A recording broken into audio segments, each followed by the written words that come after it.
Hello అండి, నమస్తే. Welcome to Nirmala's home kitchen. పెసర్లతో మనం ఎక్కువగా పెసరట్టు చేస్తుంటాం కదా, వీటితో లడ్డూలు కూడా చేసుకోవచ్చండి. చాలా టేస్టీగా ఉంటాయి. ఎప్పుడైనా హెల్దీగా స్వీట్ తినాలనిపిస్తే ఒక్కసారి ఈ లడ్డూలని తప్పకుండా ట్రై చేయండి. మరి ఈ టేస్టీ హెల్దీ పెసర్లతో లడ్డూలని ఎలా చేసుకోవాలో ఇప్పుడు మనం చూసేద్దాం. ముందుగా కడాయిలో 2 కప్పుల పెసర్లు వేసుకొని ఫ్లేమ్ని లో టు మీడియం ఫ్లేమ్లోకి అడ్జస్ట్ చేసుకుంటూ వేయించుకోవాలి. ఈ పెసర్లు వేగిన తర్వాత కమ్మటి వాసన కూడా వస్తాయి. అలాగే లైట్గా కలర్ కూడా చేంజ్ అవుతాయి. వెంటనే స్టవ్ ఆఫ్ చేసేసి వేరొక ప్లేట్లోకి తీసుకొని పూర్తిగా చల్లారనివ్వాలి. ఇవి చల్లారేలోపు ఒక కడాయిలో 2 కప్పుల తురిమిన బెల్లం, మనం ఏ కప్పుతో అయితే పెసర్లు తీసుకున్నామో అదే కప్పుతో బెల్లం వేసుకొని 1/2 కప్పు నీళ్లు పోసి ఈ బెల్లాన్ని కరిగించుకోవాలి.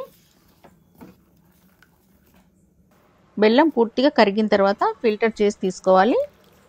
ఫిల్టర్ చేసి తీసుకున్న తర్వాత ఫ్లేమ్ని లోలో ఉంచి 5 నిమిషాలు ఈ సిరప్ని ఉడికించుకోవాలి.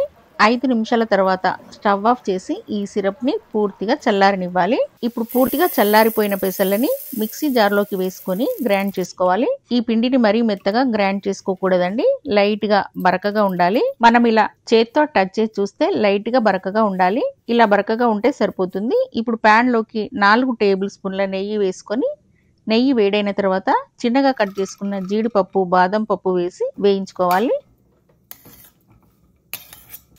చూడండి, ఇవి ఇలా వేగిన తర్వాత తీసి పక్కన పెట్టుకోవాలి. ఇప్పుడు ఇదే నెయ్యిలో గ్రైండ్ చేసుకున్న పెసర్ల పిండిని వేసుకొని 10 నిమిషాల పాటు లో ఫ్లేమ్ పైన వేయించుకోవాలి. ఈ పిండి నెయ్యిలో బాగా కలిసేలాగా కలుపుకుంటూ వేయించుకోవాలి. పిండి బాగా వేగిన తర్వాత 1 స్పూన్ యాలకుల పొడిని వేసి ఒకసారి కలుపుకొని స్టవ్ ఆఫ్ చేసుకొని ఈ పిండిని పూర్తిగా చల్లారనివ్వాలి. ఇప్పుడు చల్లారిపోయిన పెసర్ల పిండిలో వేయించుకున్న జీడిపప్పు, బాదం పప్పు వేసి కలుపుకోవాలి. దీంట్లో బెల్లం సిరప్ని కొంచెం కొంచెంగా వేసుకుంటూ కలుపుకోవాలి. నెయ్యి ఎక్కువగా వాడడం ఇష్టం లేని వాళ్ళు ఇలా బెల్లంని సిరప్ లాగా చేసుకొని వేసుకోవచ్చు. లేదా నెయ్యితో చేసుకోవాలనుకుంటే డైరెక్ట్గా తురిమిన బెల్లం వేసి గ్రైండ్ చేసుకొని నెయ్యితో లడ్డూలు చేసుకోవచ్చు.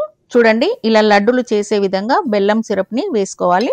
మీకు నెయ్యి కావాలి అనుకుంటే ఇందులో 1-2 స్పూన్ల నెయ్యి వేసి కలుపుకొని మీకు నచ్చిన సైజులో లడ్డూల్లాగా చుట్టుకోవడమే. ఈ లడ్డు తింటూ ఉంటే మధ్య మధ్యలో ఈ కాజు, బాదం తగులుతూ చాలా టేస్టీగా ఉంటాయి. చాలా హెల్దీ కూడా.